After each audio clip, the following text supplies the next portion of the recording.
Outliers, what is up? Niyama Shang here. Thank you so much for letting us be a part of your journey here today.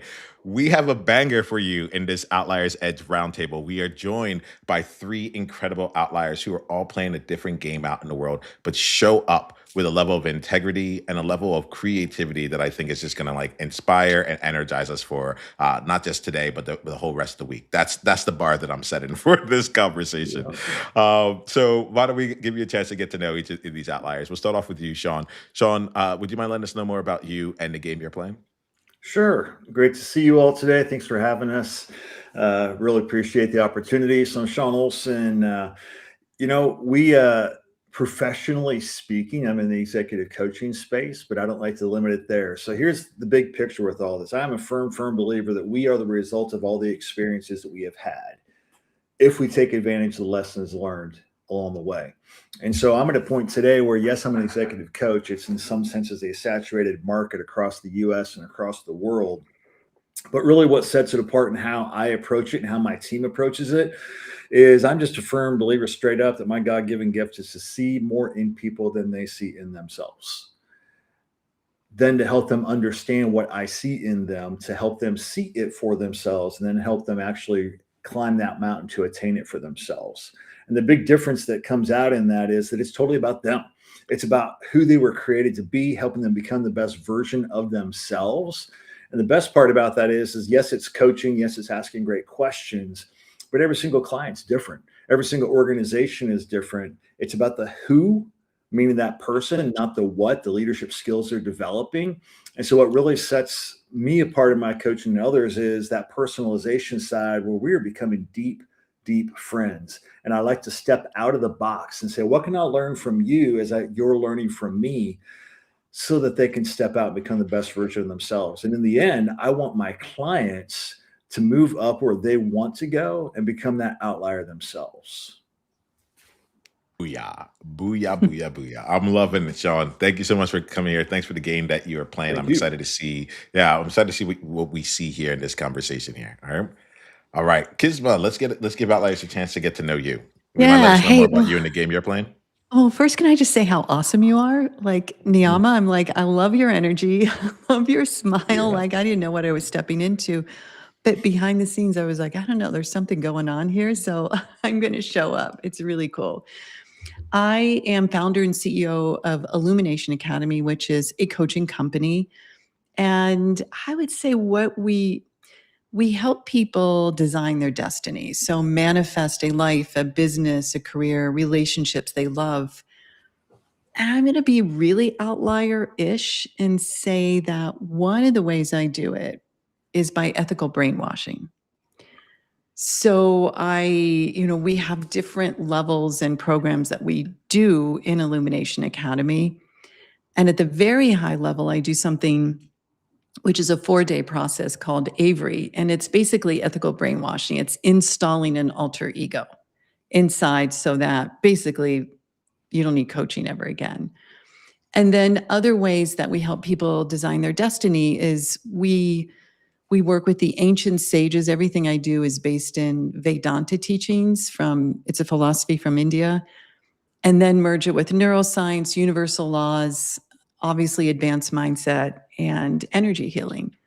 So we play around with the whole human. As Florence Scovel-Shinn said, it's the game of life and how to play it and win it. So that's what we got going on over here in Las Vegas.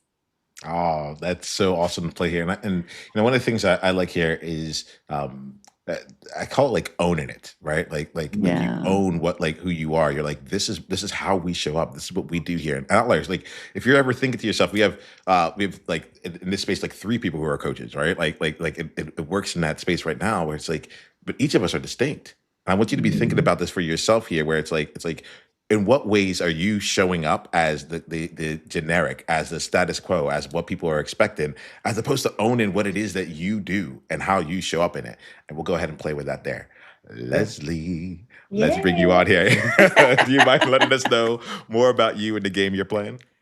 Awesome. Thank you again. Also, it's great being here with all of you today. And so, again, my name is Leslie Carmen. I'm the founder of Carmen Care Laser. And the reason why I created or opened up this clinic was my daughter had a debilitating illness called trigeminal neuralgia, which is facial pain, suicidal disease. And there is no hope and no cure.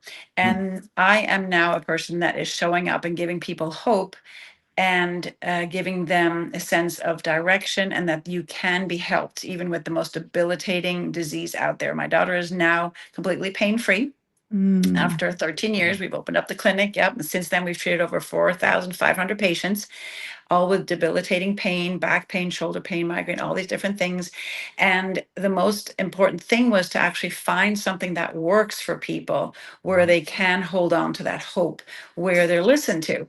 Because very interestingly, I have a lot of patients that come in and they just cry because somebody actually believes them that they're in pain.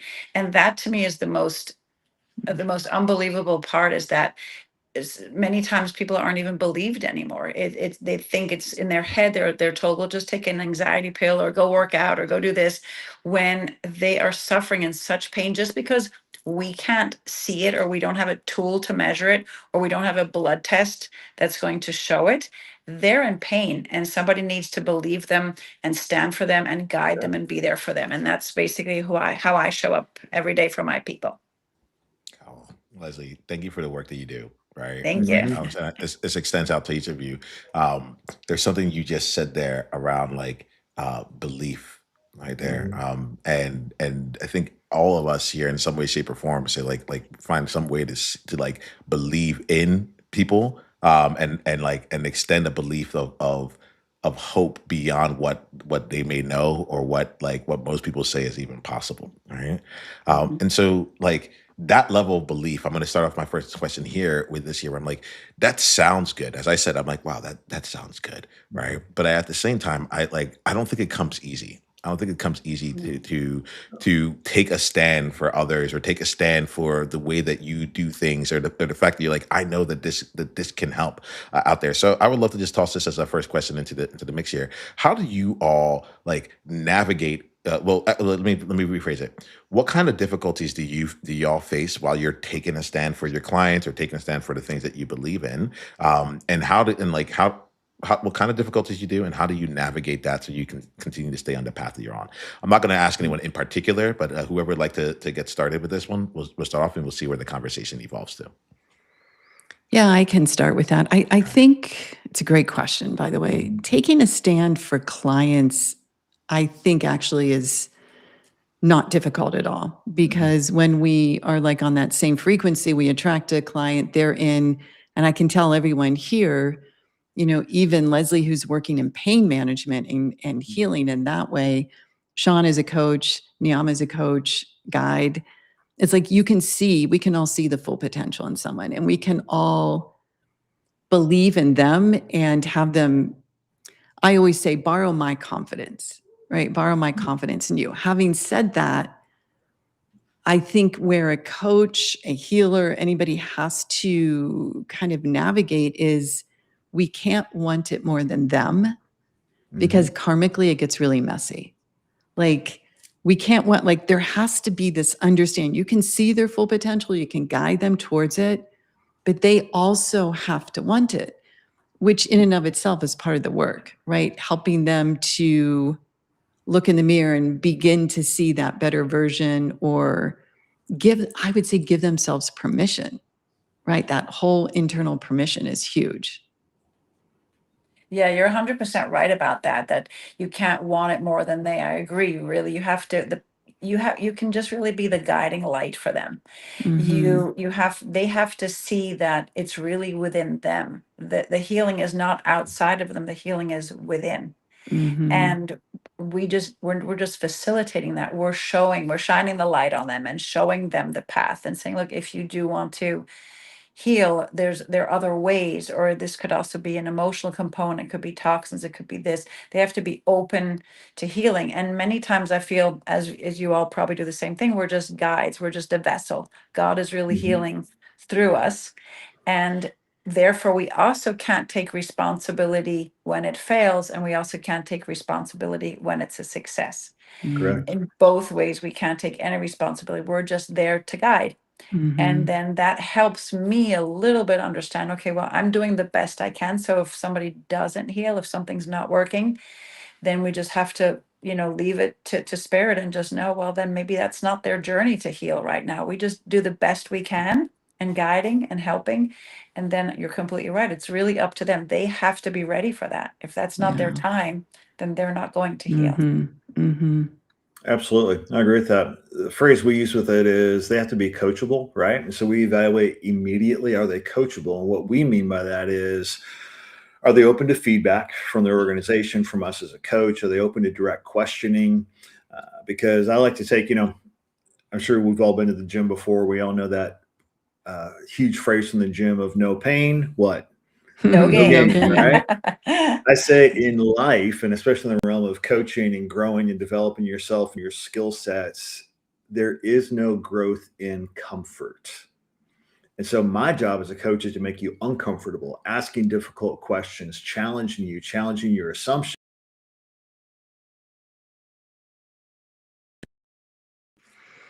In order for that to be successful, they've really got to be open to everything, and they have to realize that there is no growth in comfort. But when I become uncomfortable, also realizing that it's temporary.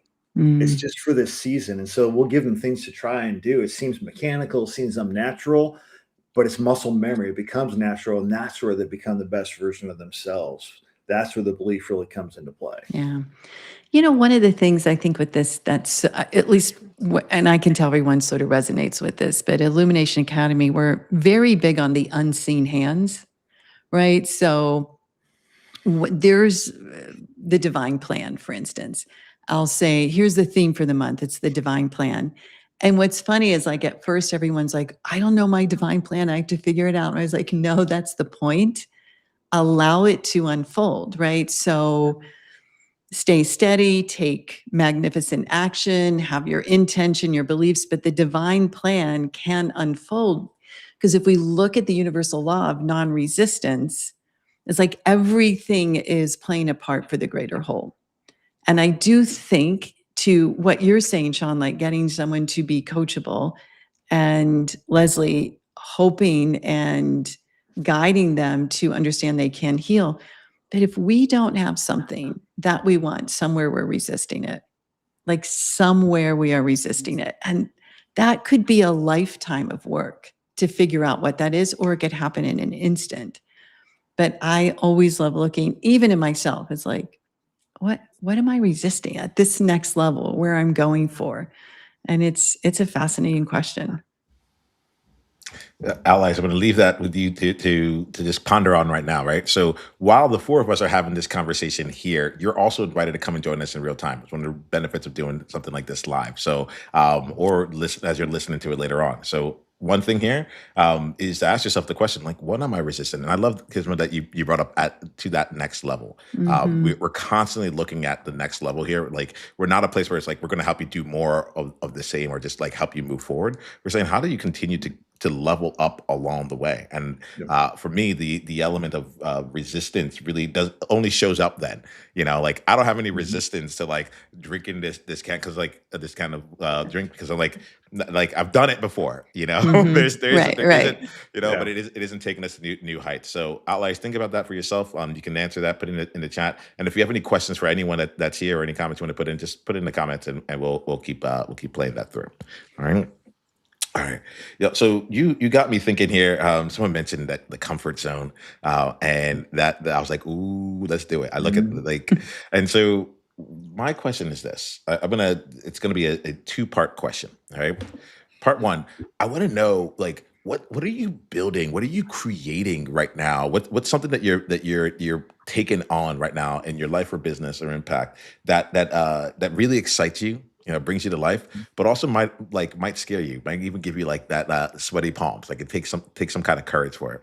And I think that the tie into that is like, this is something that is taking you outside of your comfort zone. So what are you creating right now that is taking you outside of your comfort zone? And I want to tie that to like your identity, like how you grow as a person. like who are you changing, or what part of you is changing or becoming as a result of it? So what are you doing right now? What are you creating that's taking you out of your comfort zone? And then how are you evolving? How are you leveling up in order to meet like whatever that next step is? And like it could be like, I know this is where I need to go. I'm in the process. Like, but I'd love to share that here, because I think that's like Outliers. We have our goals, but we're like, do we actually go after it? You know? Would anyone like to get us started on that one? Sure, I'll start, Leslie. All right, thank you, I'll Leslie. start. Okay, thanks.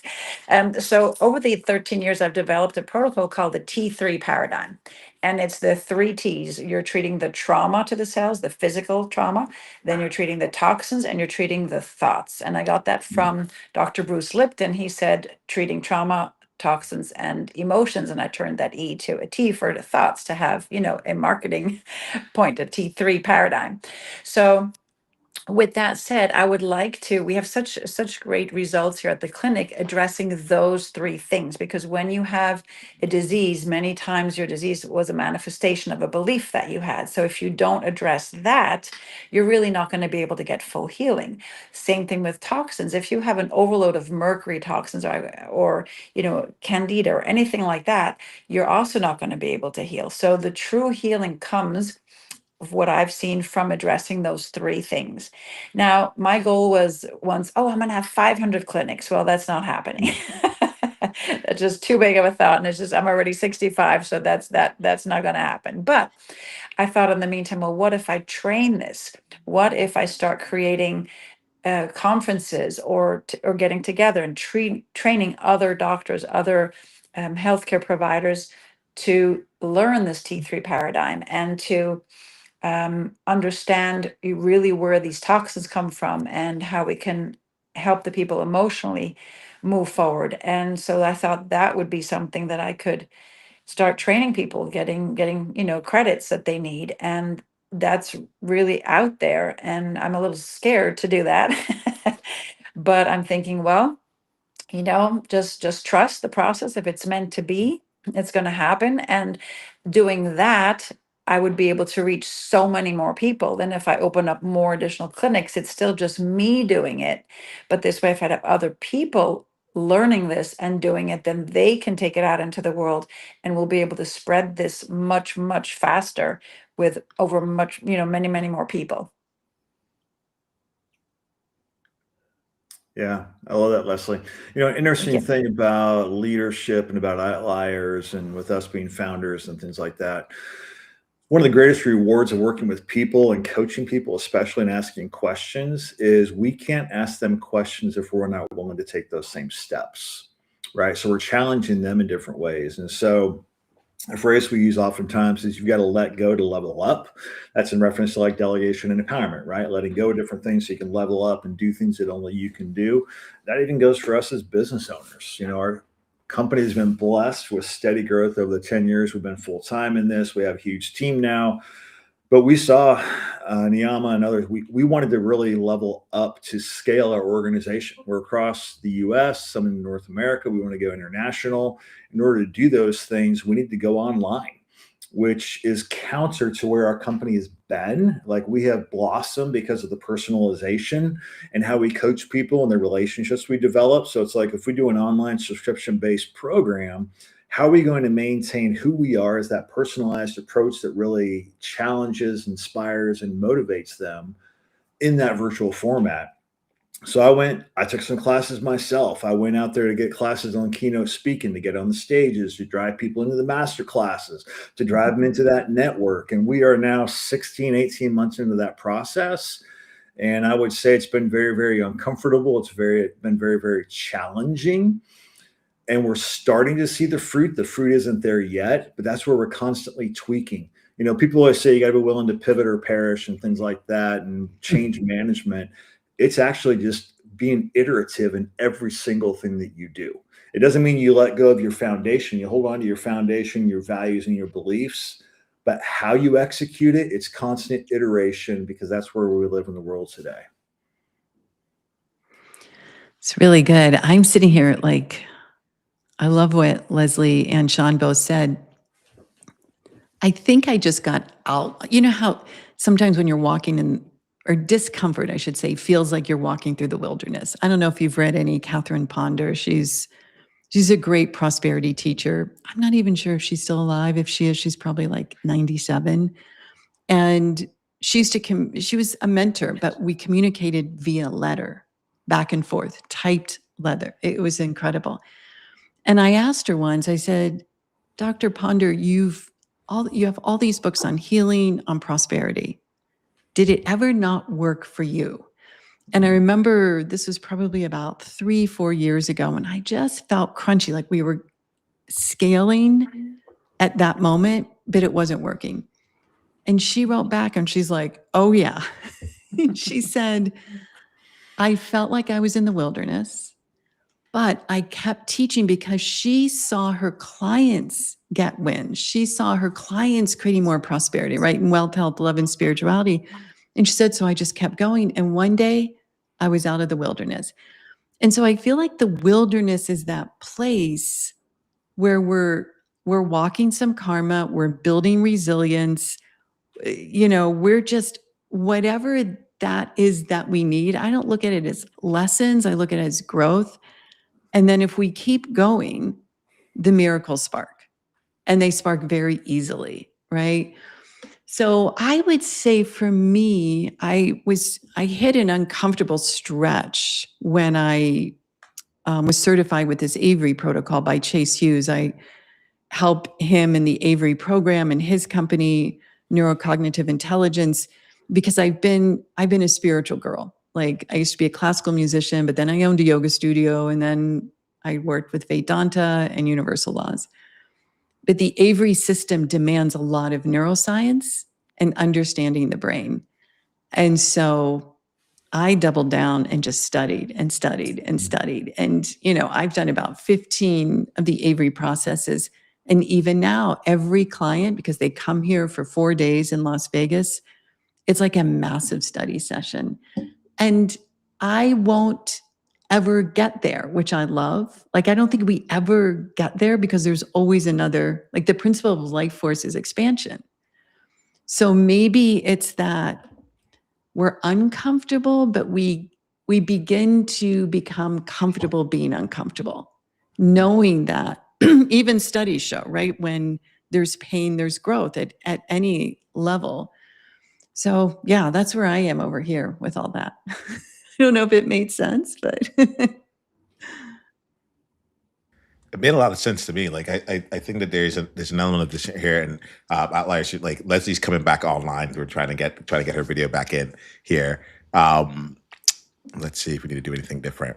But like this really did make sense to me. I think this element of like getting comfortable with being uncomfortable really plays out. And then like the thing that got me in this case was like when you were talking about the wilderness. And then like one day we're out of the wilderness, because like I'm not gonna lie, y'all, I feel like I'm in the wilderness right now, right? I like, all I know is I'm like, I'm gonna do another conversation.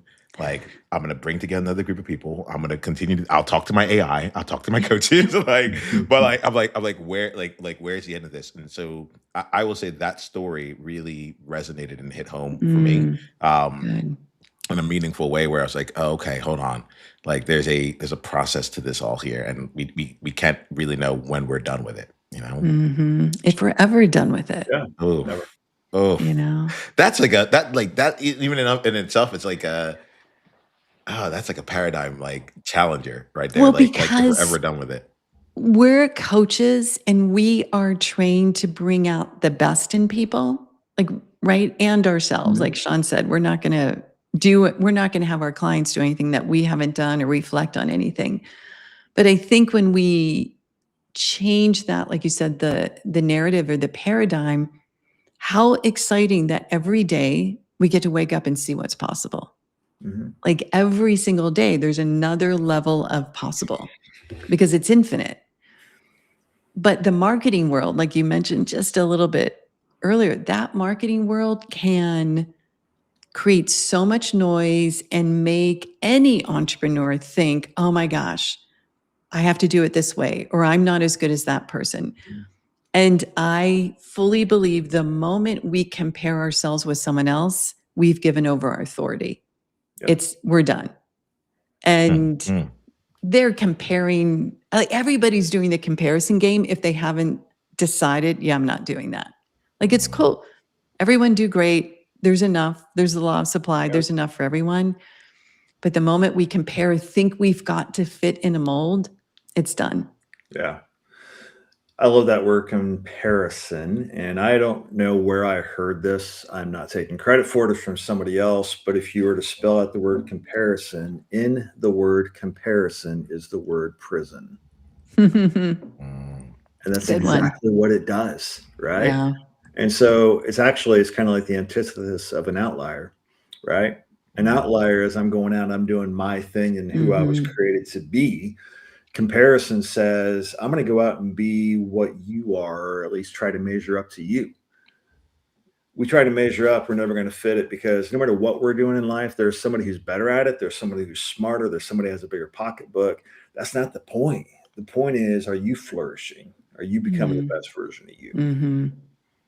Yeah, this is really it's hitting me here. I haven't written out comparison to come and check out there. Maybe Rhonda, we can just put it out on that. There it is, right there, right? The prison is out in that word, right? So like we have like these. I think that there's a reason why I love to bring people on into this space, right? Because the idea here is not actually comparison. Like someone said to me, they said we often compare how we feel at our worst with how others look at what we think is their best, That's a right? good one. Yeah. And like it's like this internal external game that we're playing, which is like it's not actually how things are, you know. And so like outliers, like I think we're really being offered a chance right now to release. And I'm thinking, Kisma, when you talked about like leveling up and the resistance that you felt there, and like.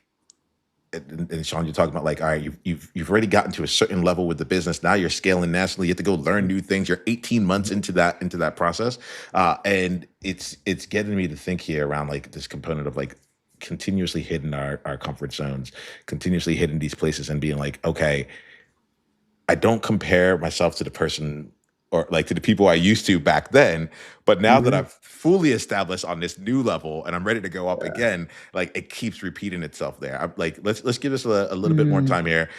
We might have lost Leslie for the conversation. I'm hoping that we're able to bring her back in, but if not, we'll just keep going through. Yeah, cool. I've leveling up, next level kind of thing.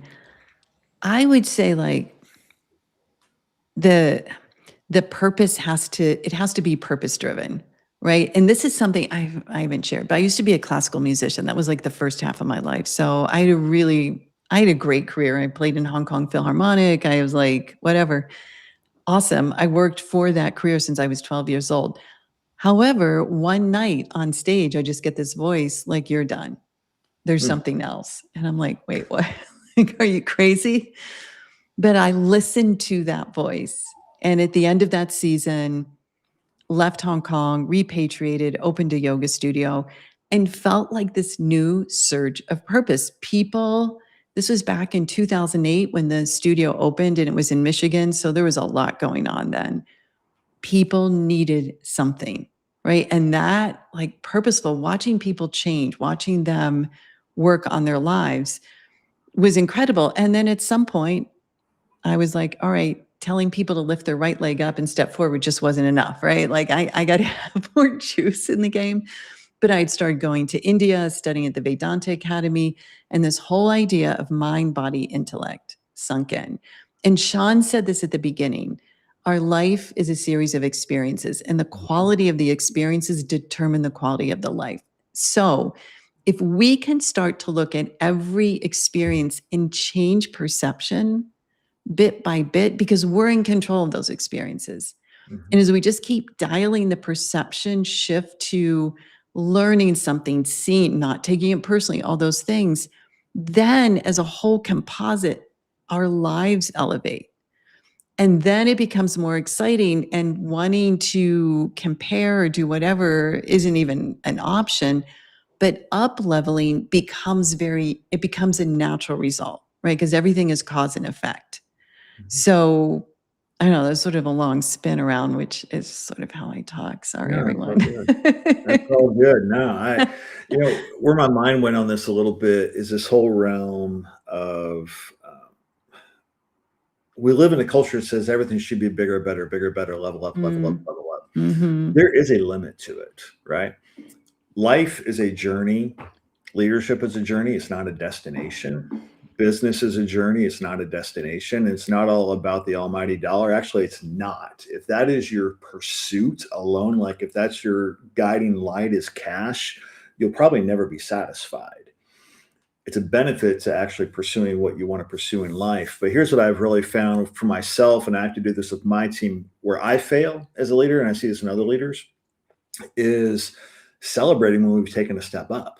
Like That's stopping for a true. second, reflecting, looking in the Mhm. rearview mirror, not the windshield, looking at where we have come and how we've gotten better, and actually stopping and celebrating that. And with our coaching engagements, we'll get to the end of an engagement, and we spend some time looking at all the ways they've grown, and then they also quickly say, "Yeah, but look at how much further I have to go."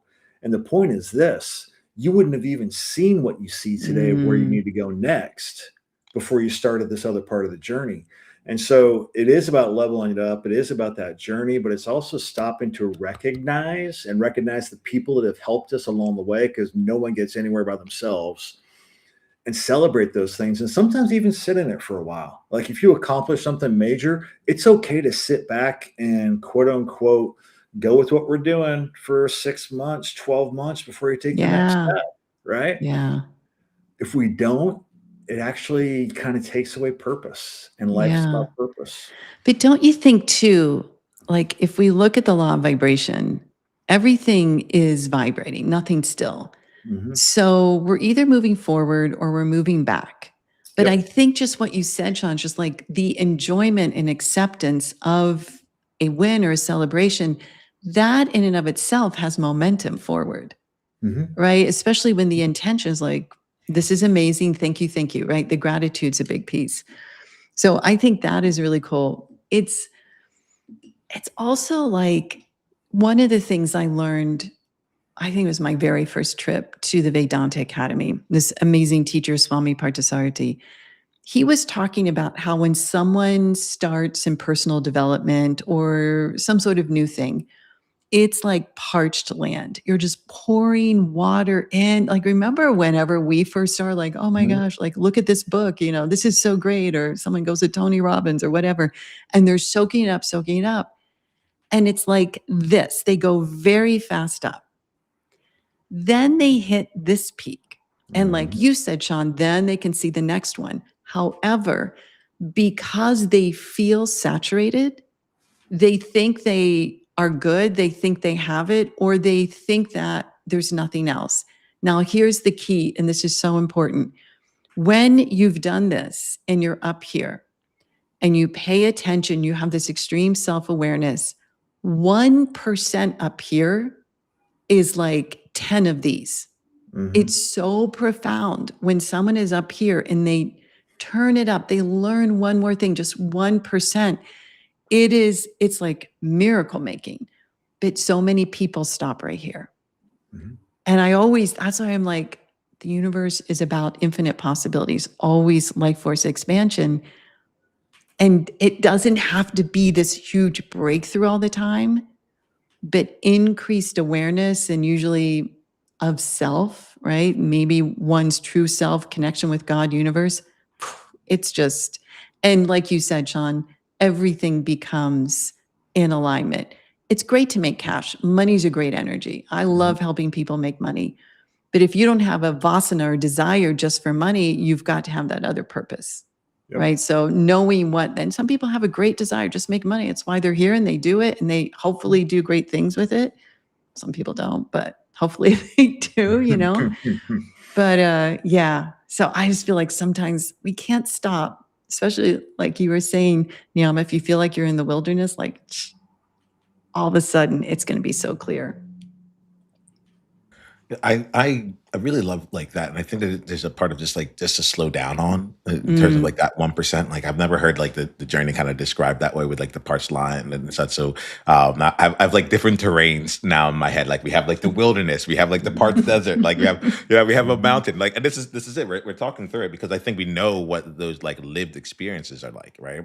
And it's part of like it's so what you're talking to right now, Kisma, is part of why like I look at like outliers in particular. Like it's a made up term, right? But like I talk about outliers edge because I'm like, okay, what happens when you're at that stage where like you're at the top of your industry or you've done most things where most other people around you are at and they're trying to bring you back with like they're like here goes water is great, you're like actually yeah, I'm completely flourishing, like I think I need like a new predator inside of here, or like something needs to happen to change the ecosystem for this to like really get to a new level of flourishing. And yeah, the answer is not more water, even though it was for so long.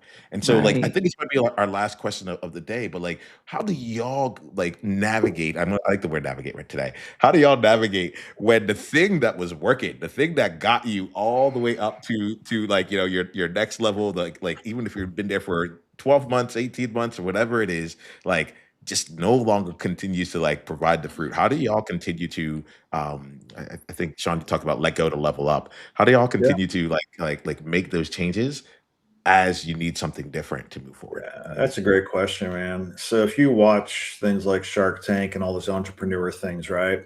One of the greatest failures of entrepreneurs is they're married to the product or the service. They're not married to the business. Mm, And so when that product or service reaches an end point, as Mr. Wonderful on Shark Tank likes to say, take it out back and shoot it. They don't want to shoot it. It prevents them from moving forward. Right. And so, like in our organization, we had this open enrollment leadership academy we were doing. It was in person, 6 days with coaching, things like that. It ran its course. And last September, so not even a year ago, we had to say, we're done and like shoot it. I was looking at the time resources into it, the other resources into it. And this was hard because this was a baby of my wife and I. Like we had dreamt about this aspect of our business, having this academy. It had 5 great years, but it was sucking us dry as far as like Mm. human resources and time and everything like that. So we shot it. It's dead. But simultaneously, we were going into this other realm I already talked about, right? With the online subscription based network and going to the next level with it. And it carries the same name. It was the Intentional Leader Academy. Now it's the Intentional Leader Network.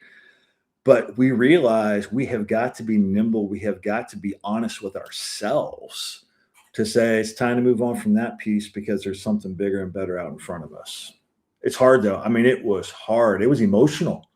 Well, it's It's not part of your just like business. identity, right? Yeah. That's the thing with entrepreneurs. That was part of your identity. So when you shot that out back, you had to release part of your identity, which is The identity of business for sure. Yeah. yeah, but I guarantee part of yours because when you Yeah. talk about it, you're like, we put so much into it. And this Mhm. is what being an entrepreneur is like. Yeah. It was worse being a musician. Oh my God, you were how you played, but that's the thing. You can't create a new reality with the same or old identity. And I Mhm. think that back to the question of what worked for you and is no longer working, it's being able to release an old identity and install a new one. And that new one is just, to me, it's always getting closer to the true self, like the ultimate self, full Mhm. potential self within. But if people are brave enough and courageous enough, what's my new not anybody else's identity, not some influencer on TikTok or Instagram, but your truth. And that takes trust and it Mhm. takes courage. But when you do that, you're unstoppable. Mhm. I really loved hearing this year, and I want to appreciate and to send my appreciation to all of you here. Sean, there's something in that last one that just really got me like I wasn't just thinking, I was lamenting at the same I was, time. I was getting ready to ask you. So what's your answer to that question, You get, Yama? yeah, right. You could. Well, there's something real that's happening right now. I'll say it right now because I find that the more I hide from it, these things, this is my what I have found is like when I hide, I'm afraid of like being the imposter, and it continues to work on me, right? So it's like going like it has more power over me, right? And so the question that I'm asking myself is, I love these podcasts here, but one of the things that I set out to do is like I didn't set out to create a media brand. I came out to create a community. And I've been realizing, I'm like, am I hiding behind like getting to meet amazing people and having like awesome like hour-long conversations and having my brain like expanded? But am I hiding behind like not creating my own thought leadership, not putting my own like stakes in the ground, reaching out to people and just being really clear, like, I think you're awesome. Come join the community, you know? Like like, and I've literally for the last 20 hours, this has been like the primary thought of mine. And I have like the rest of the day to like to go through, where it's like, I can keep doing this. This is gonna keep working. It is working. It's like, but is this the thing? And so so like the timing of that statement, Sean, where like yesterday at 8 p.m. from 8 p.m. to like 8 a.m. when I called up Veronica, I was like, Veronica, we should talk because something's changing. Nothing's changing, but something's changing.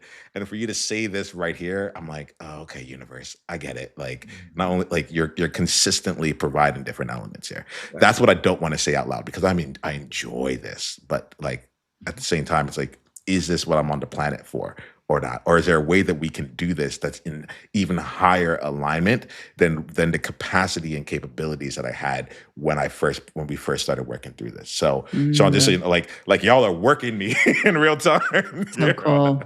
You're welcome. That's the way it goes. No. Yeah, that's how it is, right? That's how it is. And I really appreciate these conversations, because like I finally, as outliers, we're not always trying to be taught. Sometimes eventually we'll say like, hey, you're my person. I want to learn, you know, or you're one of my people. I want you on my team, you know. But I enjoy like just being introduced to different ways of thinking, and not just like what makes sense in the, you know, the marketing scheme of it all, but like what you're actually doing, because that I really get. And I thank you all for bringing both the purpose, the pleasure, and the pain that y'all have carried to make this thing happen. What we're going to do now is we wrap up every conversation in two ways. One, we're going to share how outliers can go deeper down the journey with you. So if you can include like how they can go deeper down the journey with you, that'd be wonderful. And then the second thing is that every time I get people together, it's to have a life-changing conversation, like a life-changing experience of some way, right? And so let's assume that outliers are picking up what they need to pick up from it. I think Kisma, you were saying something where it's like, I don't know what you're gonna get from this, but like I know that something is happening, right? So without trying to give them what I call an outsight, which is how to think about things, right? I'd be really curious about what's an insight that you are leaving this conversation with. Now, don't make anything up if it's not true. If you're like, this was just a good conversation, nothing's here. I just think we've been honest with each other and so far, so we don't have to make up anything there. But we can share how to outliers can go deeper down the journey with you, and what's an insight that you have. And if you may, Leslie's internet ended up like having to come out, so she'll probably have to come onto another conversation. But I do want to make sure that anyone who was interested in and Leslie and what was going on there, I can't share any insights she had, but her website is carmencare.com. carmencare.com. You can go to carmencare.com and you can find out more about Leslie or go deeper down in that place. And if you know anyone or anyone that you know is looking for hope, I hope that you introduce her to Leslie. All right, we should introduce them to Leslie. All right, Kisma, why don't we come to you? Yeah, sure. You can find me at kismaawake.com, KISMAAWAKE.com, and that'll also direct you to Illumination Academy. We have the Prosperity Code coaching method, which is how to manifest a life you love. Ashram, Alchemist. There's so many cool things. Universal Laws cheat sheet. So something for everybody for sure. And the insight, for me, the insight is to say yes, right? So again, I've never met Niyama. I've never met Sean. As everyone, my schedule is packed. I just took a client to the airport at 5:30 this morning, but somewhere yesterday or last week, I was like, I know this guy's cool. Like he's got these cool emails. He's inviting me. Just get on. Just show up. And I'm so glad I did and I'm sorry Leslie had to leave, but you're all awesome. So say yes, even when it feels like, oh, I can't. That's probably an old story.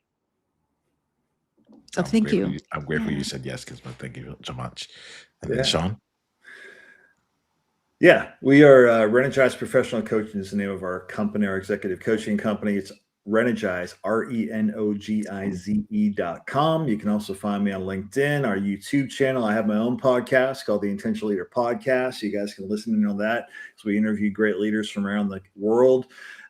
We'd love to have you guys get in touch with us if we can help you on your leadership journey. I think my kind of takeaway or theme out of this is it's in alignment with where Kisma was coming from. You've got to be willing to take a risk.